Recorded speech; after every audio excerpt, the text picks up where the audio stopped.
BJP सरकार जनता से वादे तो बड़े बड़े कर देती है और अब जनता वादों पर भरोसा कर बीजेपी को वोट दे देती है तो वो वादों से पलटने में देर भी नहीं लगाती है। खाली खजाने का रोना शुरू हो जाता है।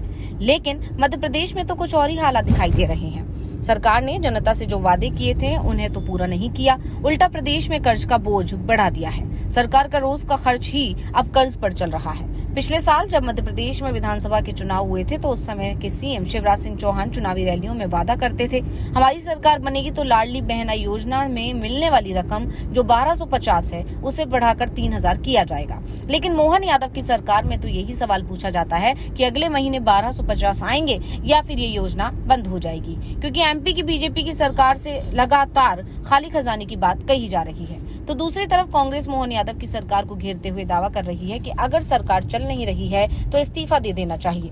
प्रदेश में इस तरह का कर्ज बढ़ाते नहीं चले जाना चाहिए। अगर ऐसे ही कर्ज लेकर सरकार चलाई जाती रही है तो प्रदेश दिवालिया हो जाएगा। लेकिन लगता है कि कांग्रेस की राय बीजेपी को पसंद नहीं आ रही है। मध्य प्रदेश की मोहन सरकार एक बार फिर कर्ज लेने जा रही है। इस बार राज्य सरकार 5000 करोड़ रुपए का कर्ज लेगी और ये कर्ज 2500 करोड़ रुपए के 2 हिस्सों में लिया जाएगा। राज्य सरकार 2500 करोड़ रुपए का पहला कर्ज 12 साल की अवधि के लिए लेगी, जबकि दूसरा 2500 करोड़ का कर्ज 19 साल की अवधि के लिए लेगी। जैसे ही ये खबर आई, कांग्रेस ने एक बार फिर से बीजेपी सरकार के खिलाफ मोर्चा खोल दिया। कांग्रेस ने आरोप लगाया कि राज्य की मोहन सरकार हर मोर्चे पर असफल साबित हुई। मध्य प्रदेश की बीजेपी सरकार नीति और नियत के मामले में पूरी तरह से विफल हो चुकी है।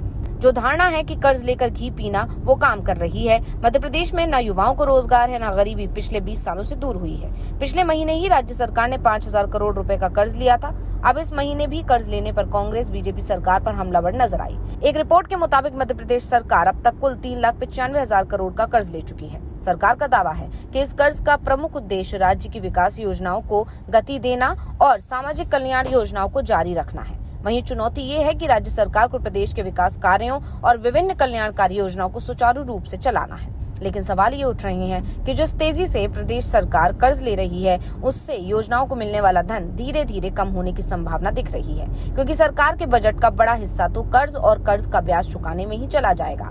तो विकास कार्यों के लिए बजट कहाँ रह जाएगा। विपक्ष का दावा है कि सरकार का बजट सिर्फ कर्ज चुकाने में जाएगा। काम करने के लिए तो सरकार नया कर्ज लेगी। बीजेपी सरकार प्रदेश को कर्ज के जाल में बुरी तरह से फंसा चुकी है। दूसरी तरफ बीजेपी ने दावा किया कि विकास कार्यों को गति देने के लिए कर्ज लिया जा रहा है।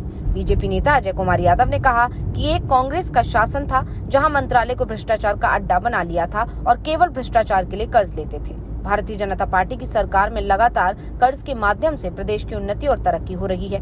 वैसे तरक्की कैसी हो रही है ये दिखाई दे रहा है और इसी के चलते मोहन यादव की सरकार मुश्किल में घिरती हुई दिखाई दे रही है।